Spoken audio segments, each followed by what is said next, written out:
All right, guys, Adam Trigger here. It's Thursday morning. It's time for Total Bases, your go-to show for free Major League Baseball picks right here on the WagerTalk YouTube channel. A show that we pride ourselves from taking questions from the chat and also talking about the games that you guys want to talk about, but no need to request games today because we're going to hit all five. They only gave us five. Actually, they were only going to give us four. And thankfully, Mother Nature intervened and gave us a fifth game. So we've got a little extra time today. So welcome in, guys. I'll go in order because usually we get right into it. We got 15 games, but this morning I can at least ask you guys how things are going. So Tokyo Brandon, looking stellar as always. Welcome in. How's your week going so far? Doing all right. It's one of those times where I'm just kind of breaking even. Like I'll have a good day, but I can't have two good days in a row. I'll have a good day, bad day, good day, bad day, bad day, good day. It's just never, I can't string some wins together. So kind of treading water lately. It's kind of frustrating, but yeah, that's how it's going for me. Up and down, up and down. Yeah, I've been hot. 3-0 again yesterday, 3-0 the day before, 7 straight winners, 29-13 run. And as a bonus, yesterday my 5% was on against the Baltimore Orioles and with St. Louis, and St. Louis fell behind early, and I was able to get a plus 500 in live betting on St. Louis against Povich, and that worked out really well. So hopefully maybe some clients might have jumped in on that also. But yeah, I can't complain. Everything's going well. Even the games we talk about here, my opinions have been pretty good lately, so I don't want to jinx myself. So I've been learning from both of you guys and picking up a few extra winners, and hopefully we can do it again today. Let me throw a comment in there real quick. The young guy for Kansas City, man, he was awesome again yesterday, and he pitched again into the 7th inning. So he's becoming an innings outs recorded over Iron Man. I don't know if they're gonna pull him soon, but anyways, that I was pretty happy about that because they had him only 16 and a half outs, and he got, I think, 19 or 20. So it's a nice one. We try not to sell that much on this show, but hey, if you guys are going to ask, someone wants to know, Brian, is there a promo on the rest of your MLB? I actually think we have a couple specials on the site right now. Yeah, I'm not aware of it for my own personally, but you can always call in and talk to the girls, and the girls will give you a good deal. Yeah, guys, just go in and say you're interested in that, or maybe a package for all three of us, or whatever you want to do. They'll give you a nice deal. It's not their money, so yeah, they get you a pretty good deal. Probably shouldn't say this live on air, but if you email into customer support and ask, you'll always get a better deal than what's on the site. Remember, I didn't say that. I'm not. I we're probably not supposed to say that. But if you email in, and here I'm going to just drive the point home. If you email in, you'll almost always get a better deal than what's on the site, especially for the longer term stuff. So they're the best. Melissa and M2 don't get enough credit. They literally keep the company running. Without them, I think we'd be totally screwed. So shoot them an email. Tell them to do a fantastic job. Butter them up a little bit, and they'll probably just straight up give it away. So there you go. And the customer service is really good. I mean, they answer everyone, and they're really good. So they're not and it's literally 2 people. It's not like calling AT&T and waiting on an answering machine for 3 hours. They're actually real people, and they're really good too. For years before the internet, I answered my own phones. I had what they called a late phone service at the time, and it was such a pain to have to listen to people if you put out a play and then they're down 10-0 to start the game in a basketball game, and they're calling up and calling you every name in the world. It's so much better to have somebody else put up with all that instead of us, because they're paying us to pick them winners, and then they're trying to upset us. I never understood that. I couldn't do it. But nowadays with the internet, we don't have to deal with that. So we can just stick with the handicapping. Now we have Twitter for that. Yeah. Oh yeah. I mean, listen, I'm not hard to find. If you need to complain about a play, my Twitter DMs are always open. So and we have Twitter for people to tell us that we are idiots and should jump off a cliff. Yeah, but you know what? That's why every day. Hey, we're in the position where we've got to take the criticism. It's just that's what we signed up for. And we've got over 200 of you live in here now. Killed a few minutes just letting people get in, and we've only got 5 games to talk about today. But the handicapping is what we'll do, and we'll start with the doubleheader. So we'll go game 1 and game 2. Since we have more time, we can kind of break down both games. I know we all kind of agree on doubleheaders. You kind of have to see what goes on in game 1 before you actually bet game 2, but you can still go in with a plan. So Bryan, Leonard, what's your plan today? Braves, Phillies, and it's Smith Shawver. It looks like Christopher Sanchez in game 1.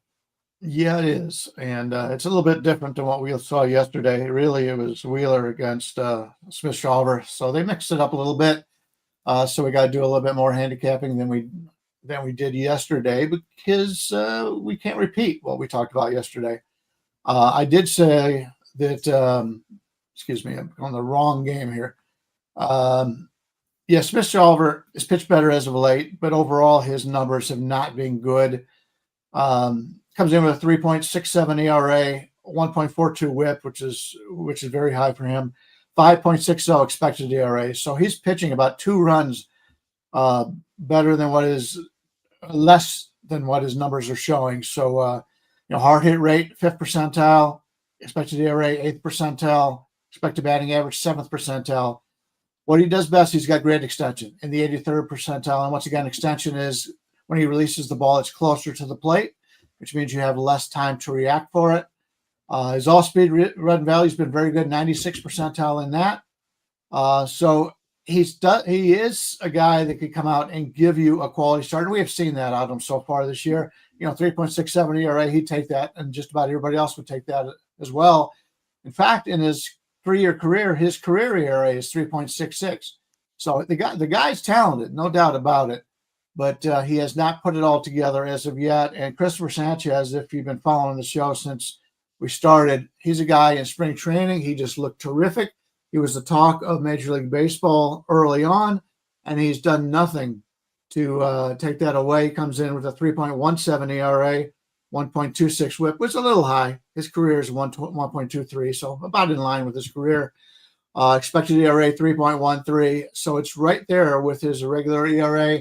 And he's been outstanding. Extension 94th percentile, ground ball rate, which is very important when you play in Philly. 92nd percentile in that, 85th in barrel rate. So he's a guy, other than walks, his walk rate is 8.7, which is slightly more than the average of 8.4. That's the only thing that's any type of negative for him. He's been terrific. We're taking a look at the current line on this game between these two. We're seeing Sanchez basically anywhere from 150 to 154. Pinnacle's got a 147 if you're able to play that outside of the United States. But 135, 137 on the comeback. I prefer the Philadelphia side in this one, but I think the line is pretty much what I would expect it to be. If you can get the 147 at Pinnacle, that might have a little bit of value. But other than that, I think it is pretty much what I'm looking at. Let's see what Atlanta does against lefties. Atlanta on the season 6-5 against lefties, so they're actually a little bit better than they are against righties, but it's a small sample size. So we'll see how it goes. The Atlanta bats have been a little bit cold. Had a scare yesterday with their best player getting hit by a pitch. But other than that, yeah, that's about all I have on this. We're probably not enough to get involved. Yeah, I'm kind of in line with that. According to my rankings, basically Philadelphia is better than Atlanta at almost everything, but only by like a point or two. So it's like the final analysis is Philadelphia is a little bit better. They do have a pretty big advantage at starting pitcher. My numbers like Christopher Sanchez a lot, but I actually don't like him that much. The eye test, I don't like him. And I never have, but my numbers really love him. Just for that reason, I'm not going to play the game. But if I did, I would go with Philadelphia. But their bullpen not playing very well, and Atlanta's bullpen is actually performing worse. Like I said, I have Philadelphia ranked higher in every category for this matchup, but just a couple points higher. So the line's a little too steep for me, so I'm not going to play this game. I kind of mentioned it yesterday when we talked about this game. I think there's a little value on the Braves. I will kind of have my eye on the Braves in this doubleheader. I'm going to be watching for bullpen usage in game one. I want to see what they do with their 27th man. Do they bring up a reliever to potentially help them out in game two or at somewhere in the doubleheader? The reason I think there's some value on the Braves is for whatever reason, they love this Smith-Shawver kid. Okay, they've been shoving him down our throats at the big league level since he was 20 years old. That's not that common these days, right? Like, especially with younger pitchers, they tend to, I would say, Bryan made a great point yesterday. Every organization's a little bit different. The Guardians tend to, baby their younger guys, and they don't want to put them out there. The Rockies will throw them to the Wolves and ruin their career. There's total ends of the spectrum. The reason I am intrigued by the Braves and Smith-Shawver and the fact that they like him so much, the Braves organization tends to be very, very astute with pitching. Like, if you look at like the pitchers they've developed, how the pitching is at the lower levels in their farm system. I mean, Jesus, they won a World Series basically on the backs of guys like Mike Soroka, Ian Anderson, when they were all young, right? Like they had all this wave of guys that they just developed on their own. So they've been very good with developing pitching, in my opinion. So the fact that they continue, they want this kid in the rotation. Like, they've made that point. And prior to the Nationals start, last time out, I think we were all on that in some capacity. I think you guys liked the over. I had the Nationals in that game where he got blown up. Remember, that was the second time he faced the Nationals in the span of a week. The first time he faced them, 6 innings, 1 run on 2 hits. His start before that, 5 2/3, 1 run, 5 hits. The start before that, 8 innings of scoreless ball against the Reds. And go down the list. The start before that, decent in Coors Field. Not exact. I mean, the Rockies suck, but it's still Coors Field. On the road at Tampa, 5 innings, 2 runs. So he has shown flashes. I do think he's value. I would have loved this matchup to be like, if I could have got the Braves plus 1.5 at a better number here, I would have loved it. But at the current price, it's just not playable, minus 160. I don't like +1 as much, but I do think there is some money line value. Like, I do like the Phillies. I like this team. I like them at home. If you look at home record since the beginning of last year, the Phillies have one of the best in the league. So it is tough, but something tells me like Smith-Shawver is going to be decent. And I'm just going off of like trusting how Atlanta evaluates pitching. So that's my take on this one. I have to point out, Sean Michael in the chat says Kelly just texted Adam. That was Kelly Stewart that I was answering when I looked down at my phone. She was messaging me in our work/Slack message. So when you get a message in there, as you guys know, got to respond to it. The other thing is, he said recap the parlay. I'll gladly recap the parlay. Yesterday, the parlay lost, but it's another chance for me to let you guys know that since we started these, they're up $12.2 for every dollar you've placed. So since we started the 3-team show parlay of the day, we are plus 12.2 units, if you will, or $12.2 for every $1. That is a tremendous return. So yeah, the parlay yesterday lost. Not a big deal. We're doing 3-teamers on a daily basis. Probably going to hit maybe 1 a week. And if we hit 1 a week, we're going to be doing just fine. So happy to bring up the parlay, even though yesterday's lost. I want to go back to Bryan Leonard here because we've got time. Game 2 of the doubleheader is going to be Chris Sale versus Zach Wheeler. Is there anything that happens in game 1 where maybe you look to get involved in game 2? I think you're muted, Bri.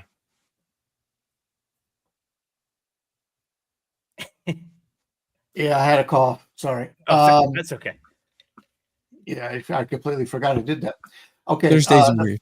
The first game, the total is 8.5 with Smith-Shawver and Sanchez. The second game is 7.5 with Sale and Wheeler. Now, obviously, Sale and Wheeler are 2 better-known pitchers and 2 terrific pitchers. But it's interesting because of the rainout yesterday, both bullpens are in really good shape. But the first game, is a full run higher based on the starting pitchers, and they have all their bullpen available. So even though the second game has the better pitchers, you're not going to get quite as much value out of the bullpen unless these two guys throw complete games, which how often does that happen? So just something to keep in mind.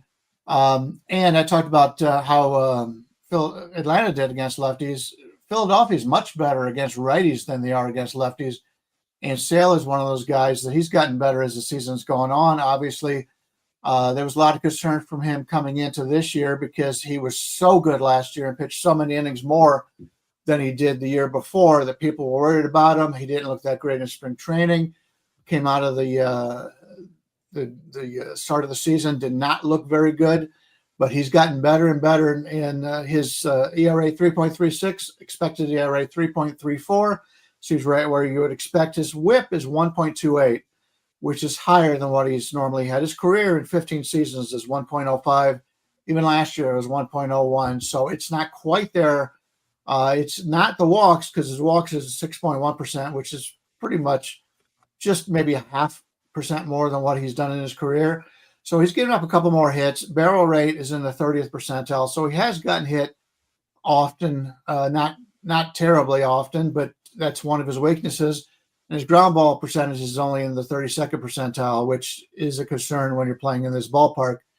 But other than that, Sale has been terrific. He's been just as good as advertised. And we talked yesterday, and if you watch the show, I talked all about Zach Wheeler, as great as he has been. His ground ball rate is only in the 50th percentile. That's probably the lowest of all of his key stats you could find over at the Savant page, Baseball Savant on Major League Baseball's website. But he comes in 2.42 ERA, expected ERA even better, 2.14. He is just in his prime. He's one of those guys that's a big innings eater as well as Sale is. So this is going to be a good pitching matchup here. But I don't want to get involved with it until we see what kind of bullpen situation we have. Current line, Philadelphia, anywhere from 115 to 122, and a total of 7.5, slightly to the under. I'm going to get involved. I normally don't like to get involved in the second game of double plays because you don't know the lineups and all that. Someone could get hurt in game one. You just don't know. But what I do know, as we're predicting the future, we like to base our selections on what we know. And I do know that these are two of the best pitchers in MLB. Wheeler especially, have him ranked number 6. Not on a curve, but out of everyone. And that's something that's unique. That's a good thing. Sale is more like around 18 or so, but still two of the best guys in the game. It does kind of scare me that the lineups are known for power, but actually current form, I got them ranked 13 and 14, so nothing to be that afraid of. The bullpens are something to be afraid of. So the reason I normally don't play game 2 is because not sure what the lineup's going to be. Well, it could be their best lineup, and I would still play this first 5 under.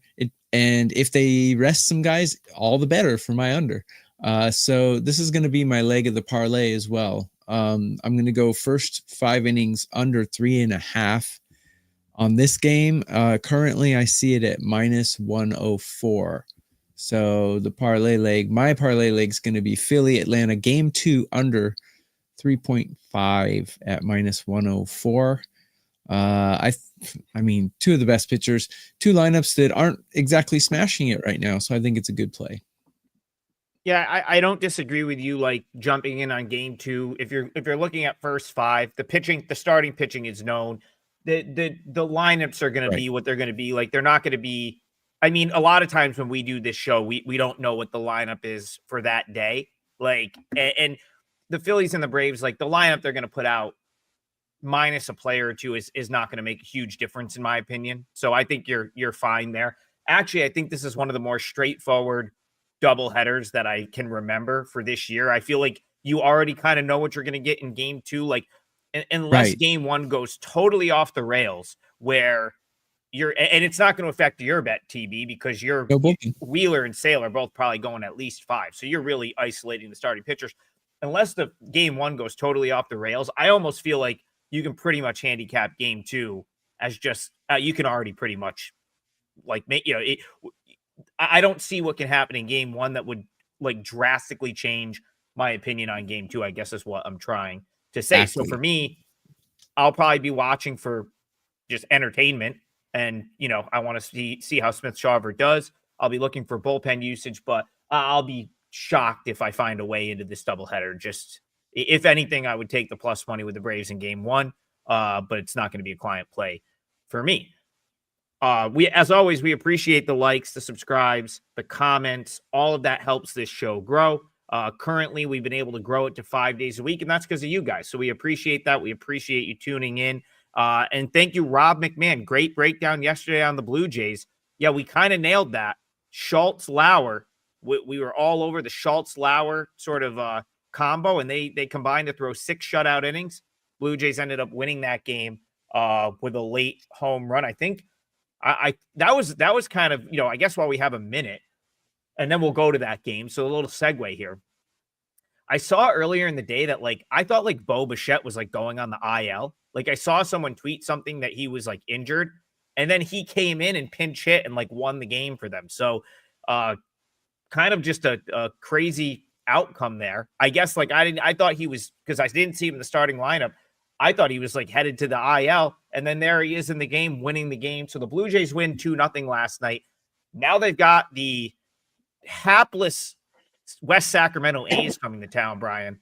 The A's can't seem to get out of their own way right now. They've really started to shake the rosters up, though. They made a slew of roster moves the other day to get some just different guys in the lineup. Do you think that gets them going in this series with the Blue Jays? Yeah, they have been struggling, and I live in Vegas, and they have their AAA team here. So it is some guys that have performed pretty well, but as we have talked about in the past, these young guys, when they come up to the majors, they seem to struggle. I would say 80% of them struggle right off the bat, and that's something that they're concerned about.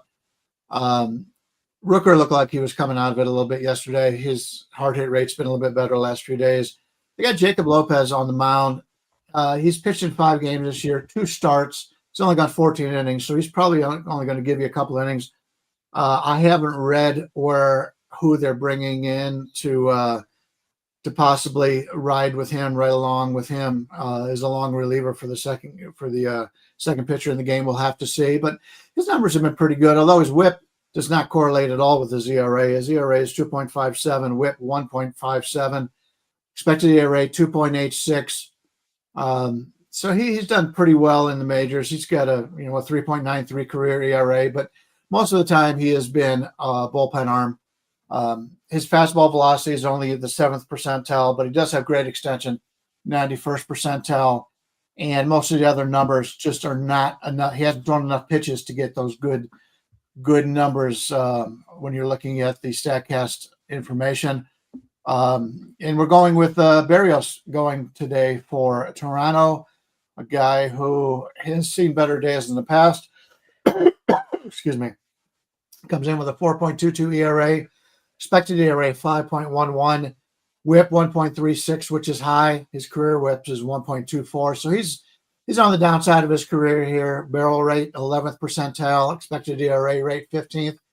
The only thing he's better than league average in is extension at 55th percentile. He's a guy I'm usually looking to fade.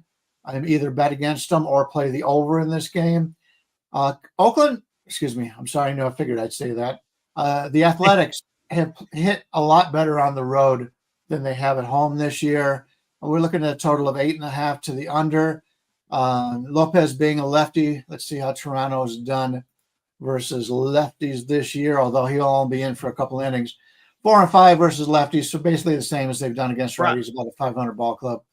So, first look at this. There is an 8 out there at Pinnacle, 8.5 everywhere else. Slight lean to the over in this one, but at this point early in the morning, that's just about as far as I can go on this one. Yeah, I'm kind of in line with that. Lopez only had a couple starts. He was used in relief, but his numbers are good so far. Kind of don't know what to expect from him.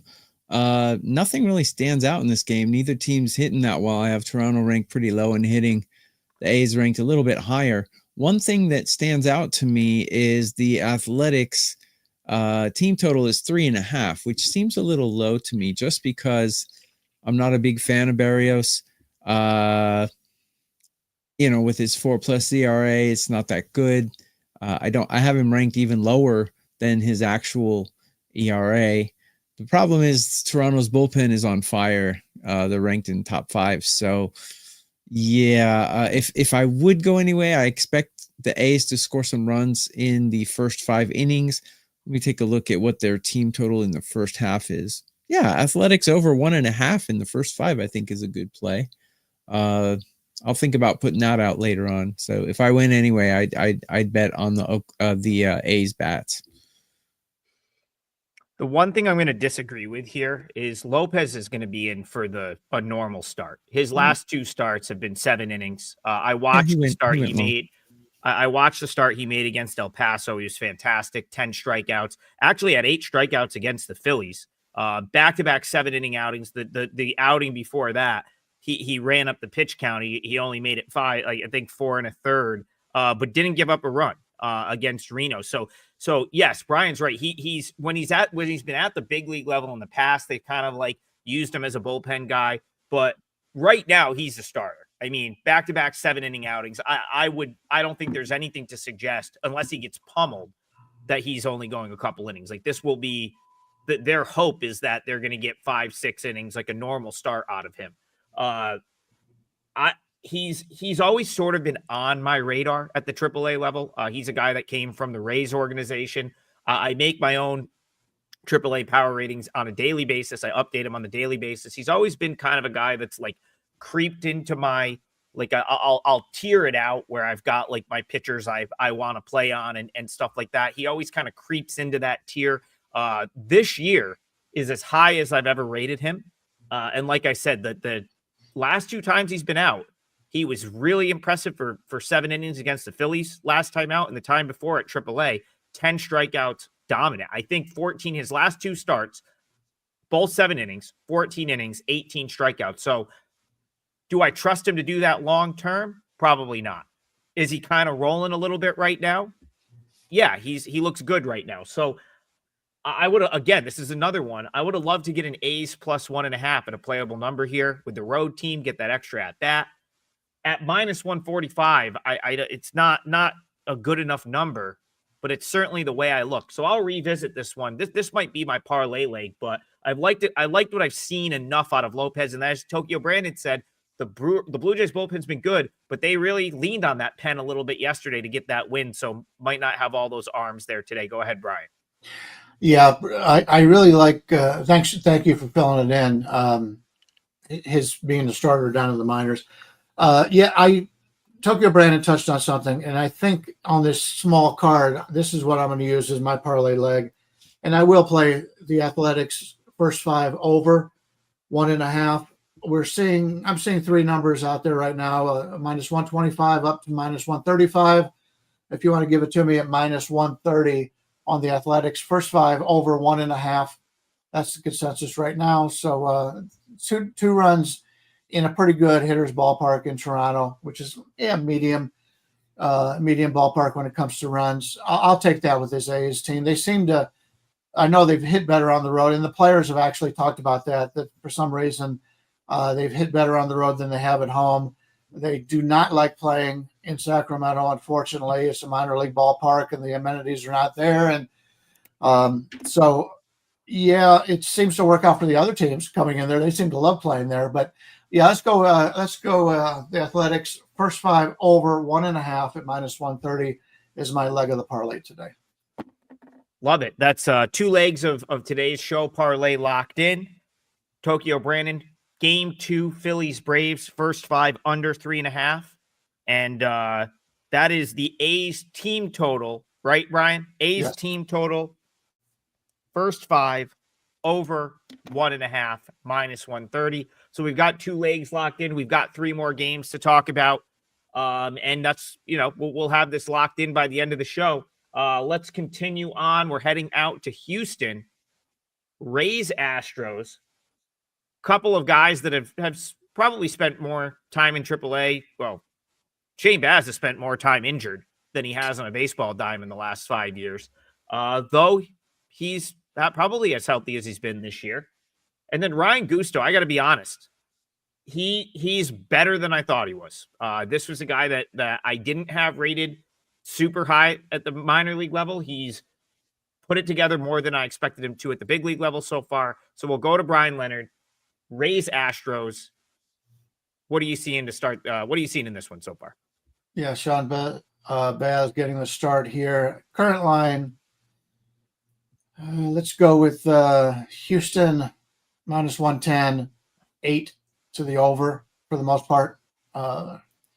Shane Baz, 4.94 ERA, 1.39 whip, 4.03 expected ERA. So he's been pitching better than what his current numbers show. Fastball velocity in the 87th percentile, ground ball percent in the 78th percentile. It's usually a pretty good combo. But he's been getting hit pretty hard this year. Barrel percentage, 15th percentile. Chase rate only in the 26th, whiffed in the 28th, hard hit 31st. So he is a guy who has been talked about for years. He's in his 4th season. He's got a 3.87 ERA, which isn't bad for a team playing in that division, especially in the American League. 1.18 whip is fine. Anything under 1.2 is okay. So he's been pretty good when he does get the chance to pitch, and he's healthy. And also he's going up against Ryan Gusto, as you pointed out, who is, his ERA is 4.58, expected 4.49. His problem basically has been his whip. It's a 1.53. He's not a big strikeout guy. That's probably what he does the best, though. He's in the 62nd percentile in K percentage, but his average exit velocity is 7th percentile, so he's been getting hit hard. Ground ball rate, he's more of a fly ball pitcher. He's in the 18th percentile.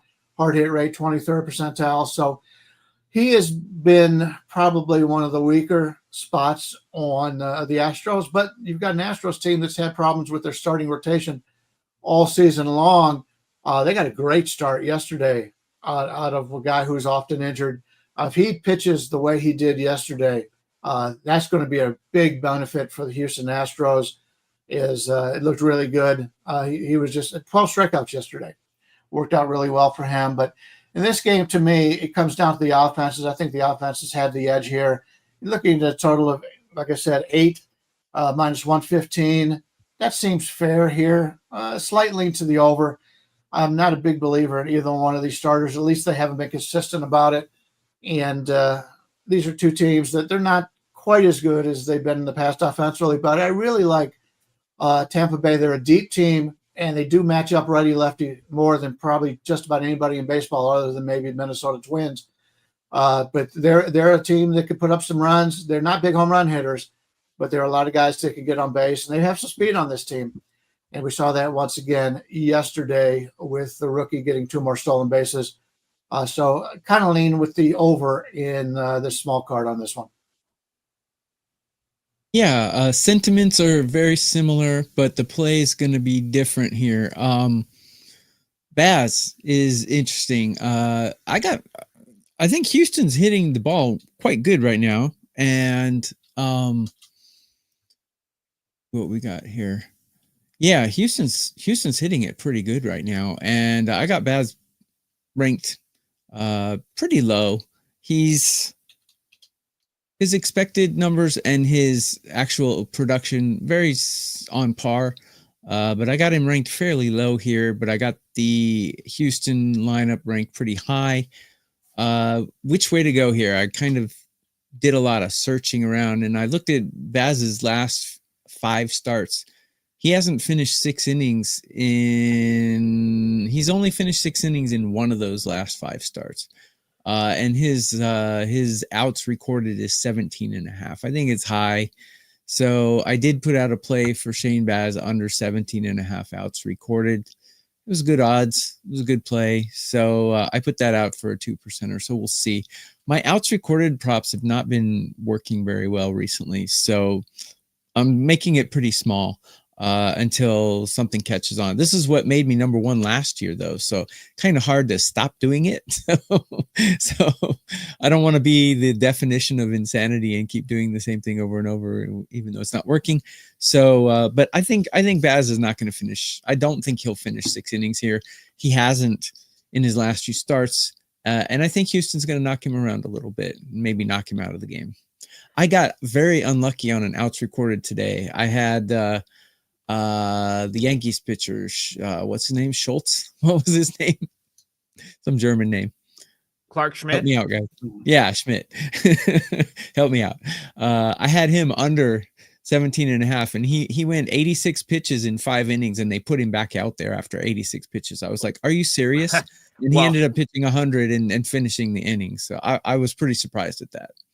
I know I come on TV and sometimes complain about like shitty luck, bad beats, having horrible record in extra innings. I had Angels plus 1.5 yesterday. So I feel pretty fortunate that I cashed a ticket without scoring a run. And the Angel, I mean, just terrible at bat after terrible at bat. I didn't feel like Schmidt was doing anything special. So I agreed with your bet, is I guess what I'm trying to say. And the Angels just couldn't get out of their own way. Just bad at bat after bad at bat. The guy's just floating in like his knuckle curve that like I don't know. I just feel like big league hitters should be able to make that adjustment. And he just coasted through 6 innings, was never even, just absolutely cruised through 6 innings in that game. I didn't think they'd put him back in the 6th inning on 86 pitches. That kind of surprised me, but they did. So because he only allowed like 4 hits through the innings, probably. That's probably why. But so again, just to support your bet further, and maybe something for next time Schmidt comes out. If you look at his career numbers, there is probably as big of a drop off 5th inning and on for him as there is like any starter in the league. It's something that Michael Kay brings up on the Yes Network all the time. Schmidt, he gets hammered. He will cook for 4 or 5 innings, and then the 3rd time through, it falls off. The numbers fall off a cliff. And so I think you were right to look at it that way. It's just, I mean, how could Boone? He's sitting there like, man, I'd love to give a couple of these bullpen guys a day off. They haven't got a runoff. Yeah. They're just having bad at bats. So I think it was a no-brainer for him to keep him out there for another inning. But I don't think your thought process was wrong there. And I would come back with that bet next time, no matter who he's facing. I think it'll win. As far as this game is concerned, I feel like I get stuck. I feel like I get caught up with the what I think should have been for Shane Baz. Like you watch this guy in the minors. The talent is obviously there. I remember him from before the injuries. It's like, he should be awesome, but you have to acknowledge the fact that like he has had a career that's been pretty much derailed. I remember going to a Durham Bulls game like 4 years ago when he was in AAA and being like so excited that I was going to get to see him pitch before he got to the big leagues. And so like the fact that it just hasn't panned out has just been unfortunate. But I also think I have to sort of like maybe, reassess a little bit more. Like I think my rating has been too high on Baz for years. And so I'm looking at this game. I like the Rays, and I'm just like, am I overrating him too much to, that's like the internal, I guess, question I have to ask myself. Is my rating too high on Baz? Because I feel like it has been. Now, I want to say one thing. We can throw this around too. The Rays, what have they now won? They've now won 7 of 8. I will admit, I've been totally wrong to play against the Tigers. And I know it's been a hot topic on this show. And yesterday was another great example of the Tigers. Maybe they weren't the better team in that game. They really had one chance the whole game, but they maximized that chance to 4 runs, and they do everything well. And AJ Hinch he makes guys, every person on that Tigers team feels like they're the guy on that Tigers team. It's a team where you look at the roster, you're like, they don't have the guy. It's like, no, like Hinch makes them all feel like the guy. Tommy Kahnle, go out there and throw 5 outs and get a save. It's like every day it's someone different. The Rays are kind of that team. Like, I don't think the Rays and the Tigers are that much different. I think Kevin Cash has been a manager that does that extremely well as well. And you start to watch the Rays. Now, do the Rays have as much talent this year as the Tigers? No, probably not. But I look at this team, they're 28-27, and I watch the way they play, and I'm like, it's kind of Tigers light a little bit. And so, they're a team that I think ends up finding a way to win games. And I want to see if you guys kind of agree, disagree, or what you have to say about that. So we'll go to Bryan. Yeah, I've been a fan of Tampa Bay, considering their payroll, their lack of interest by the fans out there. I've always been amazed at the front office over there. They've got, to me, the best coach in Major League Baseball. They've done a tremendous job. You were talking about the San Francisco game yesterday, and that was another game. I hate to toot my horn, but I said I'd like the San Francisco starter better, and I was looking for San Francisco to take an edge in that game early on, and we can play Detroit. Well, they come out and take that 3-0 lead, and then there's a huge payback on the Detroit Tigers at that point. Yep. So if you did play along with that, you were able to get a really nice payback for the Tigers. And I know a lot of people don't play a lot of in-game and live betting. That's the way to go. In Europe, that's what they do. In live betting, it's all over the place out there. So they do much more in live betting than they do here in the States. It's slow to come along here, but there's a lot of value in betting live, especially if you watch baseball games every day. And in fact, just to go back to your Schmidt comment, if you know that situation, you know that that's a good time to fade him. And there's a lot of players in Major League Baseball that look really good the first time through the lineup, second time sometimes, and virtually, unless you're a superstar, your third time through the lineup is the time where you get hit. And how many times now, I've seen this more this year than any other year, where a guy will be in the fourth inning or so, and he may be a 1 or 2 outs away from getting that fifth inning and getting the victory, and the manager pulls him. It's the right way to do it. It's probably not great for the player, but that just means he needs to extend himself and get better as that game goes on, and that won't happen. So, the managers, they're all in. They all know the stats on these games. It's much better now than it used to be, where the managers just said, I got a gut feeling he was going to have a good day. Well, you don't see that anymore. You can have a guy who goes 5 for 5 the night before, and the next day he doesn't play. I've heard some people talking about that on a Brewers game or something the other day.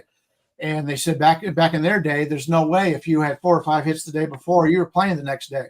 But that doesn't happen because of the lefty-righty and how you match up with different pitchers. So it's a different ball game right now. So it's something to take a look at. And I'm with you on Boz.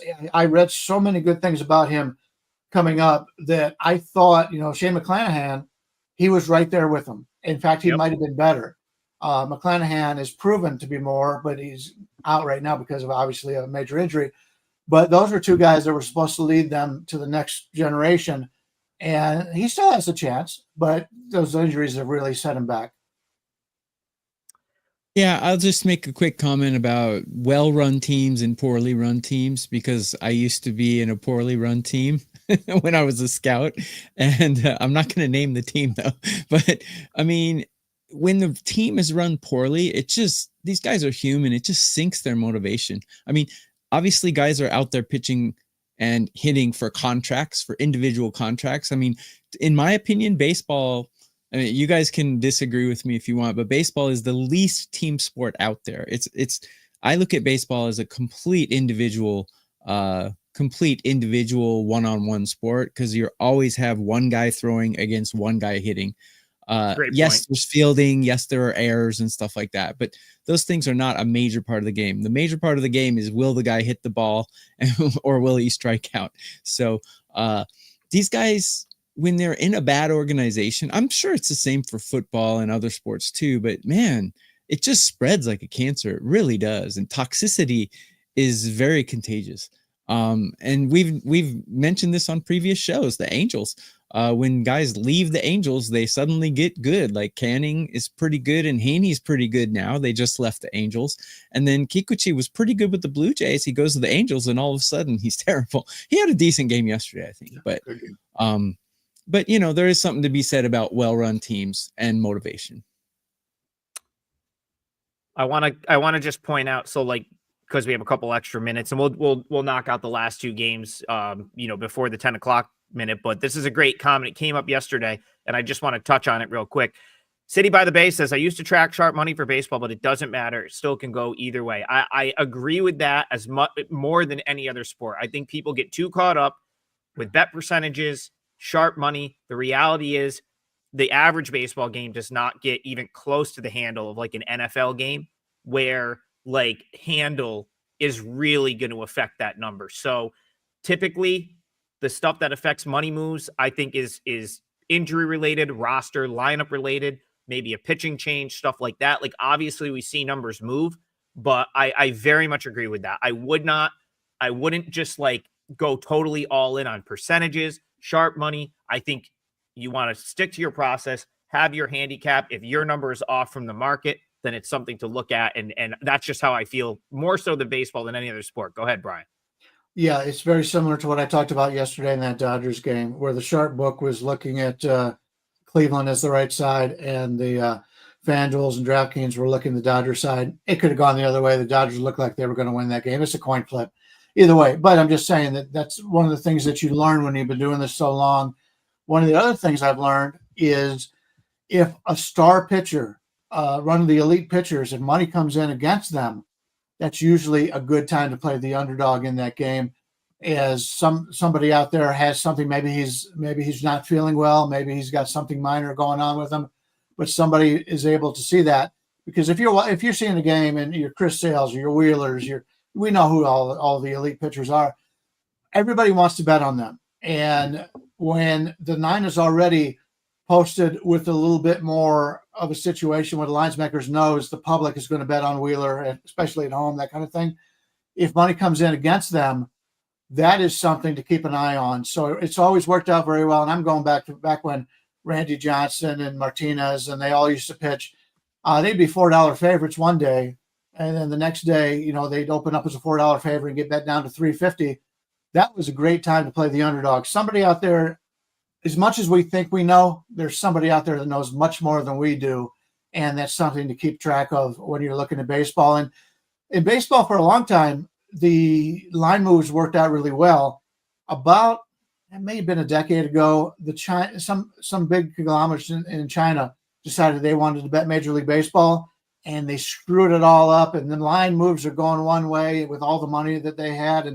And it didn't make any sense. I don't think they're in it anymore. So I don't think that's the excuse, but there's big money out there that's willing to take chances, and especially in a country like China that in Japan that have been pretty well off. If you've got some money in those countries, you've got some money to spend and you're willing to do it. Yeah, and we'll see how these next couple games go, but I would just want to wrap up the game we were talking about a second ago. I may use Rays for my parlay leg, but I want to see what we talk about in the next two. Someone I know, whoever said you said the Rays are a bad organization, is not talking about me, because I've done nothing but glaze the Rays on like organization. If we ever talk about organizational stuff, AAA, the Rays are as good as it gets. They are as good as it gets. Developing talent, knowing when to cut ties with people, trades. Like there was a point in time where now Peter Bendix is over with the Marlins now. He's doing some of the same things for the Marlins. Like teams just straight up didn't want to trade with the Rays because they were like, shit, like why do they want this guy? Right? What are we missing? They pretty much stole Randy Arozarena from the Cardinals. They got him as like the throw-in. And if you go back, there's actually great little, like, they said like that was the guy we actually wanted, and we got him as the player that was named later in that Jose Martinez deal. Now the Cardinals are sleeping well at night. They got Matt Liberatore out of that, but still, the Rays are an incredible organization, always doing more with less, and that's the point I want to make about this team: doing more with less. And right now that they're starting to play good ball and they're finding a way to get some runs across. They do all the other things good, and that's part of the reason I like the Rays tonight. So maybe we'll play that one. Maybe we won't. We've got two more games to talk to. Let's. I'm sorry. We got one more game to talk about. So yeah, still this is perfect. 10 minutes left. One more game out west. It's Mackenzie Gore. It's Emerson Hancock. Nationals put it on the Mariners last night, and as I'm watching that game, all I was thinking was, This is what Brian Leonard talks about. Mariners get home and they're overvalued. You could have had Nats plus 1.5, like minus 110 yesterday. Not going to get that kind of price here, but you're also getting the Nats with their ace on the mound. Are you getting involved? Seattle, Washington, D.C. in this game, Brian Leonard. Seattle's done well against lefties, 10-6 on the season. Mackenzie Gore, he's a guy I seem to play on a lot. And in looking at his numbers, I think I may cut that back a little bit. You're looking at a guy who comes in with a 3.47 ERA, 1.25 whip, expected ERA 3.51. Very good, excellent numbers. But if you break it down a little bit more, his strikeout percentage in his career is 26.5. It's at 36.3 this year. He's had tremendous strikeout ability. His walk rate continues to go down. It was at 12 in 2022, 9.8, 8.9, 7.8. He's getting a better feel of the strike zone, and he's doing very well. Problem is, he throws his four-seamer close to 50% of the time, 48.9. And if you've heard any of my breakdowns the last few years, I'm not a big fan of guys that throw the four-seamer a lot. Anybody in AAA, AA can hit a fastball, a four-seam fastball. And that's the situation you have with him. His average exit velocity, 7th percentile. His barrel rate, 16th percentile. Hard hit rate, 9th percentile. That all tells me is he's got too many fastballs in the zone, and that's why he gets the strikeouts, and he's been very good in that regard. But when he does get hit, he gets hit hard. And that is the concern here. His whip is 125 this year, but his career whip is 140. He's getting a little bit better. He's learning. In 2 years, this guy could be one of the elite pitchers in Major League Baseball. But right now, with all those fastballs coming in there, he needs to use his other pitches a little bit more. Uses the curveball about 24%, slider about 13%. So he's got other pitches. He uses a changeup also. But this is a guy who throws too many fastballs right down the middle of the plate, even though he's got good velocity, is in the 71st percentile in fastball velocity. He needs to use more of his off pitches. And I think that's something he will learn as he goes on. I'm not a big fan of Emerson Hancock. He's been one of those guys for Seattle. It seems to be on the fringes for all these years, and he pitches in a great pitching ballpark here. This year, 5.95 ERA, 1.65 whip, 5.60 expected ERA. A lot of bad numbers for Emerson Hancock. Expected batting average, 3rd percentile. Chase rate, 5th. Expected ERA, 8th. Strikeout percentage, 11th. So those are all bad numbers. They're all a lot of blue on his Savant page here at StatCast. He's not a guy I'm looking to play on. I prefer the Washington side here, but I'm not sure we're getting enough payback here. We're looking at right now, I think the best number out there is maybe plus 110, plus 109 out there. It's plus 102 in a couple of places. FanDuel and DraftKings sitting at plus 102. I prefer the Washington side over this, but Seattle, as I mentioned, has done pretty good against lefties, and they've got some guys on that team. Even though it's a bad hitting park, they've shown on the road that they're a good hitting team. So I'm going to sit this one out, and hopefully Gore can improve a little bit on his hard hit rate as the season goes on. Then there'll be a guy that he'll have everything, and that'll be the ace that Washington needs. Yeah, my numbers love Gore. I have him actually ranked number 13 out of every pitcher in Major League Baseball. Honestly, though, I don't think he's that good. I think it's just numbers. So this is why you can't just trust your numbers and go with it blindly. You have to do an eye test as well. But his balls to strikeouts ratio is great. You're right. He needs to mix up his pitches a little better. But Seattle's not exactly crushing the ball right now, but Washington's not crushing the ball either. Both of these teams hitting in the mediocre zone right now, and both bullpens are dead even at 19 out of 30, according to my rankings.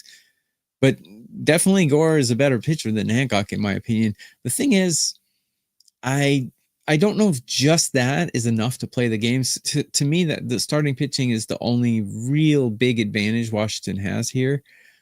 So I probably won't play the game here. I'd like to see a little more. discrepancies here. And to me, these two teams are kind of equal in everything except starting pitching, as far as I'm looking at. This is going to be my parlay league. I really like the Nationals. I think so. Couple things, and again, I may be guilty of the Mackenzie Gore hype too.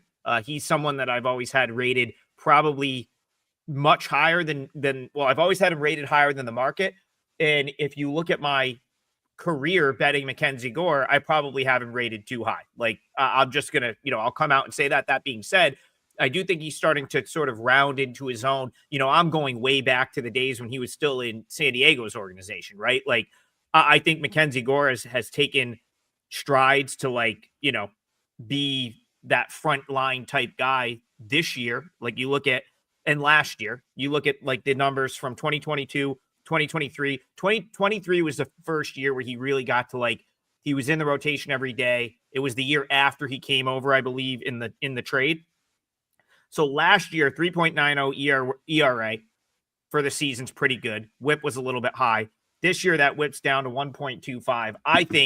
I think he's a legit ace. I think at least that's where he's trending. So I don't mind that I've been wrong on him in the past. All I care about is going forward. All I'm worried about is this game. City by the Bay, gotta highlight this comment. James Wood is absolutely balling out. And I think when you look at some of the moves they've made recently, Dalen Lyle is now up in the big leagues. Robert Hassel, they are not messing around with guys that aren't producing. They're getting all their young guys up, and this lineup really profiles to be much better now against right-handed pitching. You've got James Wood in there as the lefty. I think Lyle and Hassel are both lefties. So, CJ Abrams, the low that hits cleanup a lot of times. Like you look at this lineup, and I kind of felt like this. I was watching them over the weekend against the Giants struggle against Robbie Ray. And I said, man, the reason this lineup is just much, much more built to face a right-handed pitcher than a left-handed pitcher. Emerson Hancock, I'm with Bryan. He's not someone that really strikes a ton of fear. I think he's kind of that in-between guy. He's been down at Tacoma. He's been up with the big league team, kind of like the sixth starter, if you will, for this Seattle organization. He's someone I'm willing to play against. And I do think Bryan has made one of the best points that I've heard on the show all season. The Mariners have built a team that doesn't fit into their home ballpark. Their home ballpark is not their ideal setting to play a baseball game because they're a team predicated on their offense is predicated on a lot of home runs and long balls. And that's not an easy ball. That's not an easy ballpark to hit the ball out of. So I do like the Nationals here. That will be my parlay leg. I think it's plus, what do we got? Plus 105 right now, Bryan? Something like that. Got minus 110. What are the? I thought the Nats were still underdogs. Hey, they could have taken money while we've been on the show, but I thought they were in the plus even money to plus 105 range. Let me check. Bryan, you're muted, bud.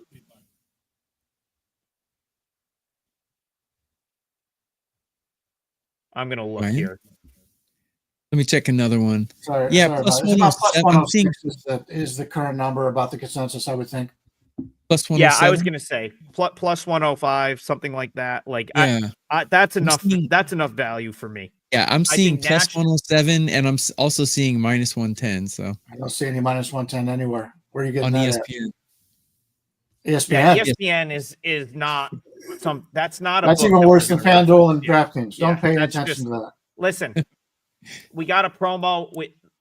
Everyone should have odds logic up. The only reason I don't is because I have all my numbers on different screens. If you are trying to reference numbers, market sort of prices, odds logic is the company that we work with at WagerTalk. I think, has that replaced the WagerTalk odds screen at this point? I think it has. Yeah, they're running it. If anybody wants to know what I use for my sharp books and weak books, I'd be glad to say it if we got time. Go ahead. No, that's great info. Go ahead. Okay. The sharp books, offshore, Pinnacle, Bet Online, Heritage, AMAPOLA, and Apollo, and BetWar are all sharp. From Vegas, the sharp books are Circa, South Point, and the Superbook, which is the Westgate. And Sports 101 is the same as Chris. That's depends on the sport. It's either sharp or sometimes it's not. But then the two that I fade are the DraftKings and the FanDuel. And if you're in Vegas, probably William Hill and Stations will also be in that same range. Those are ones that deal more to the public, and they don't take very big bets. And those are the ones that if you see them all favored one way, that's something that you can look the other way on. And just as I'm looking at the card here, FanDuel's got the Philadelphia at 154, where everybody else has them at 119, 120. That's just a mistake. And the over under 8.5. Sometimes they will have a mistake and it doesn't show up again. But if you see something that far off, it's just a bad line. It's a bad mistake. And that still happens. Yeah, I mean, I recommend everyone should be signing up for Odds Logic. It's a great tool. So easy to organize your books, and so you can see the ones you want to see, the ones you don't. It's a really good tool to use. And like you said, I mean, again, I'm never going to make a bet just based off of like how a book moves or something. But when I'm trying to narrow down the card for the day, that info is extremely valuable. Helps me sort of rule plays out and stuff like that. So yeah. And Johnny Detroit is in our comments. Love to see that. Hope we're doing a good job because now we're being watched here. But he says we're adding props, middle scalps in the next versions. And when that happens, the free odds at WagerTalk are getting an upgrade. So yeah, I mean, nice. That's basically what I'm using at this point. That's what Bryan uses. And we think that you guys should use it as well because it's an extremely helpful tool. All right. We have made it through the entire card. We're able to, sometimes it is nice to have a day where there's only a few games, get to go a little bit more, in depth on those games. So hopefully we gave you something here, that'll help you, make a wager today. Or you could just ride the show parlay. We are due for one. Haven't hit one yet this week, but still up $12.20 on every dollar. If you've been playing it since the beginning. And here we go. So plus 608 are the odds of today's parlay. We've got Tokyo Brandon. Remember, this is game 2. Phillies Braves, first 5 under 3.5. That's with Wheeler and Sale. That's game 2. Phillies Braves, first 5 under 3.5. Bryan Leonard is on the A's first 5 team total over 1.5. And then I'm going to use Nationals money line plus 105. For the full game, and that comes out to plus 608. So hopefully today is the day. As always, we appreciate you guys tuning in, and we will be back here tomorrow to close out the week. Friday morning, 9 a.m., a full slate of Major League Baseball, so more of a normal show tomorrow. We hope to see you guys. Appreciate all the comments. Again, I'll beg for the likes and subscribes because we really do need them. And as always, you can find all our stuff at WagerTalk. Hope everyone has a great day and that you can find a winner on this short slate. And we'll see you guys 9 a.m. Eastern tomorrow morning.